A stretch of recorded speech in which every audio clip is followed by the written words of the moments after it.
Hi folks, how's it going? Welcome back to the channel, or if you're new because you clicked on the big Agnes review, my name is Reba and this is my channel, Musing with Reba. Sometimes we do some musing, sometimes we do some backpacking and camping, sometimes we do both of them together.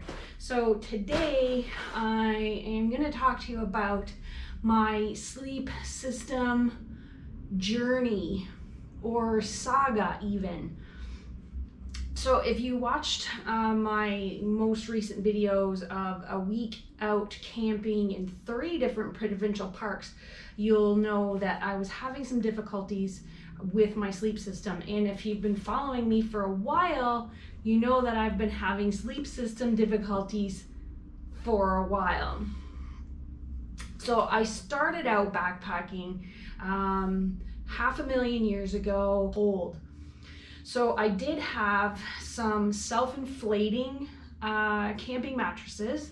I had a Thermarest, which was a 4.4 self-inflating, although it didn't self-inflate.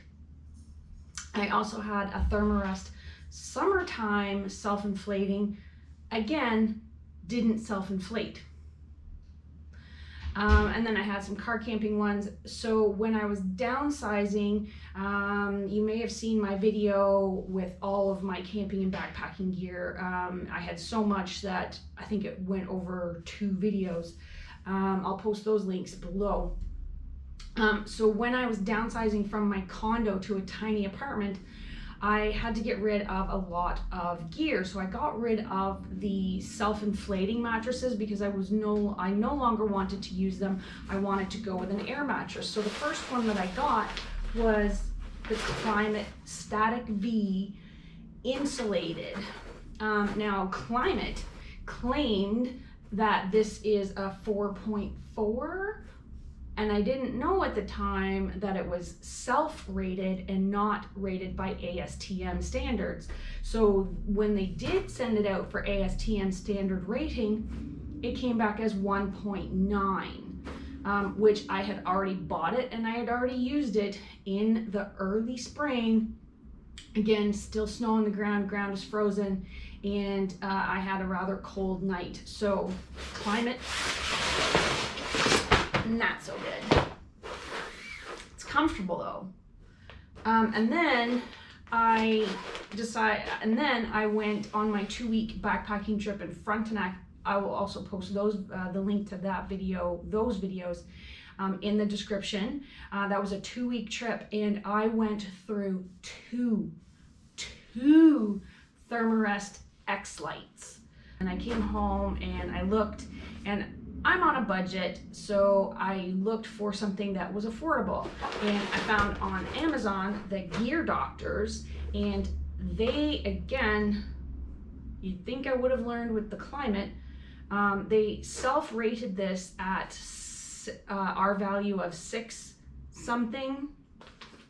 So then I took it out in the wintertime, went hot tenting with a friend. Now when you're hot tenting, you don't keep the fire going all night long. So it got pretty cold at nighttime and this failed. I would have died if I was not like within walking distance to the outfitter. So then I just went and rented some gear for the second night that we were there.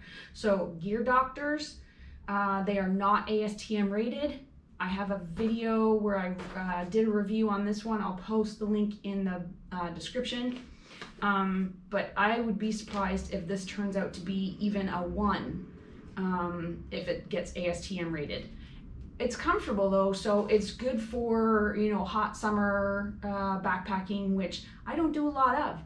Gear Doctors, no. So now we come to the Aircore Ultra Insulated Big Agnes Sleeping Mat. Excuse me while I have a drink of my hot beverage.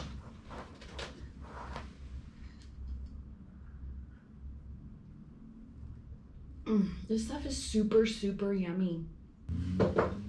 Okay, so I did learn my lesson after the Climate and the Gear Doctors, and I looked for a sleeping mat that was ASTM rated.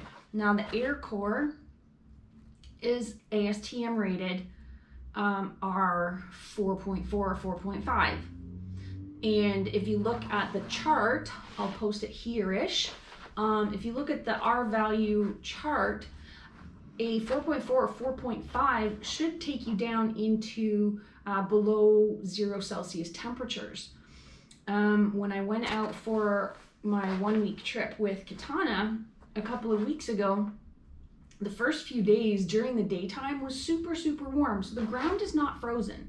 It was late October. The ground is not frozen because we were having some unseasonably warm weather.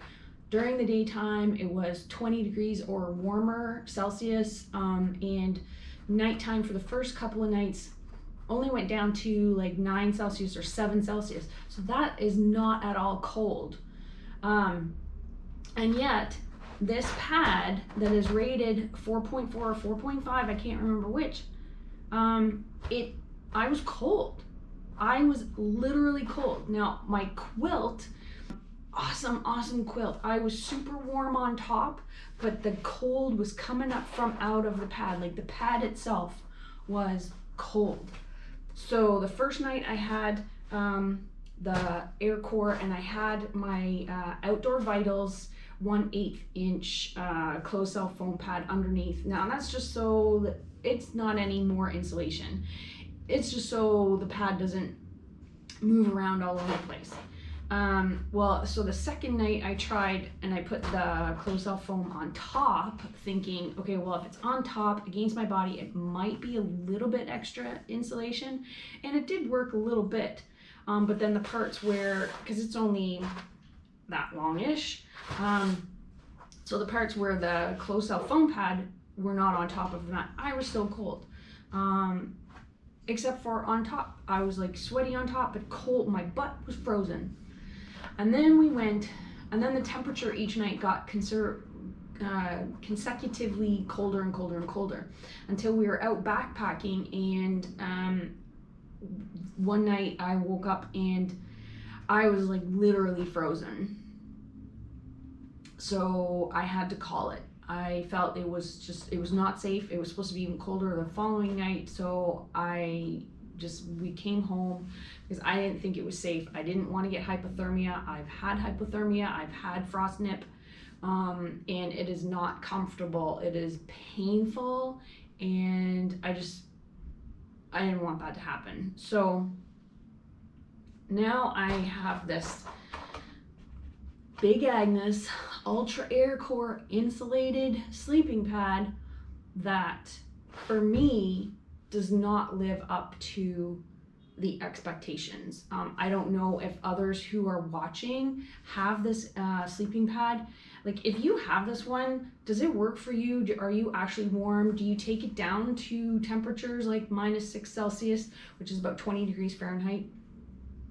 Again, like my quilt was warm, but underneath me I was freezing. So I need something better than this. And given my history with Thermarest, with 2 self-inflating pads that never self-inflated, and the 2 X-Lite that failed on me while I was out on a long trip, I mean, what do? I would love the warmth and the weight of the Thermarest X-Therm, but it's $300 and it's Thermarest. I don't trust it because I know I'm not the only one that has had issues with the valves on the Thermarest. I've seen so many videos on YouTube of people who have been out on long trips and their Thermarest just fails on them. So, I mean, what's a person to do? What are my options? So, did I do something wrong? I don't know. I don't think so. Like, I had my quilt tucked up underneath me, and I had like the closed cell foam pad on top. So I like to go backpacking and camping in the early and late shoulder season, and I would love to go in wintertime, but I can't find a sleeping pad that's going to work for me, and I don't want to spend $300 on a Thermarest X-Therm if it's just going to fail on me when I get out there and then I die, because that would suck. Yeah. So comment below, let me know. Do you have a favored sleeping mat that you can use in winter time, not just in the summertime? I'm not a summertime backpacker. I'm not a summertime camper. I hate summer, detest it even. So for cold weather, what do you use? How many layers do you carry out with you? I mean, like sleeping pad layers. You have like the Z-Lite underneath, or you know, one of those folding pads underneath, and then this one, and then something on top of that.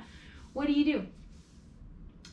Yeah, because I am genuinely distressed about this ongoing sleeping mat saga that I have been on over the past 2 years. It's really getting quite ridiculous. Yeah. So let me know below, what should I try next?